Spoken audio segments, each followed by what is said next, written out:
ગીર સોમનાથના તાલાલા વિસ્તારમાંથી બાંગ્લાદેશી મહિલા મળી આવી હતી। મહિલા અગાઉ સુરત રહેતી અને છેલ્લા 7 દિવસથી તાલાલા વિસ્તારમાં ભિક્ષાવૃત્તિ કરતી હોવાનું સામે આવ્યું છે।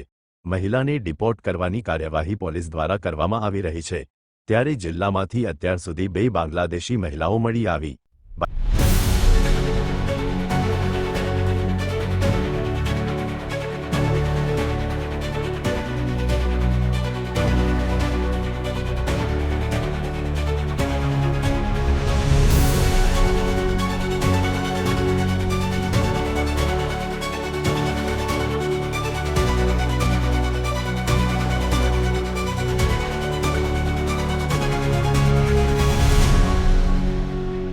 સમગ્ર જિલ્લામાં છેલ્લા ઘણા સમયથી જે બાંગ્લાદેશી વિદેશી નાગરિકો ઇલીગલી મળી આવે એના માટેની drive SOG local police station LCB બધા ચલાવી રહ્યા હતા અને એ જ સંદર્ભે તલાલામાં અમને લોકલ પોલીસને અને એલસીબીને બાતમી મળેલી કે એક નિહાર બાનુ કરીને એક જે છે વ્યક્તિ એ અહીંયા ઇલીગલ બાંગ્લાદેશી તરીકે આવેલ છે।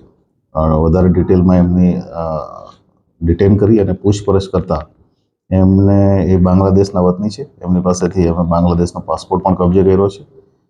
1 વર્ષ પહેલાં ભારતમાં આવેલા 2024ની સાલમાં ભારતમાં વાપી ખાતે રહેતા હતા અને વાપીથી પછી અહીંયા એક દરગાહમાં એમને દરગાહના દર્શન કરવા માટે થઈને આવેલા। એ આધારે અમે એમને તલાલા ખાતે પકડ્યા છે।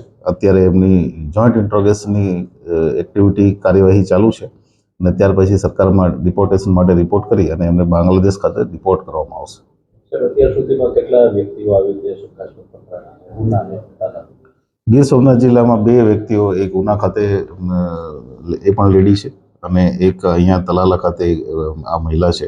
આ 2 વ્યક્તિઓને એમાં જે ઉના ખાતે પકડાયેલ છે એની તમામ જોઈન્ટ ઇન્ટ્રોગેશન ડિપોર્ટેશનની રિપોર્ટ બધું જ થઈ ગયું છે। સરકારમાંથી આદેશ આવે એટલે એને ડિપોર્ટ કરવામાં આવશે અને સાથે સાથે એ જ વિધિ તલાલામાં કરવામાં આવશે। એ છેલ્લા 7 દિવસથી અહીંયા હતા અને એ ભિક્ષાવૃત્તિનું કામ કરે છે અને દરગાહમાં દર્શન કરવા માટે થઈ અને અહીંયા તલાલા ખાતે આવેલા।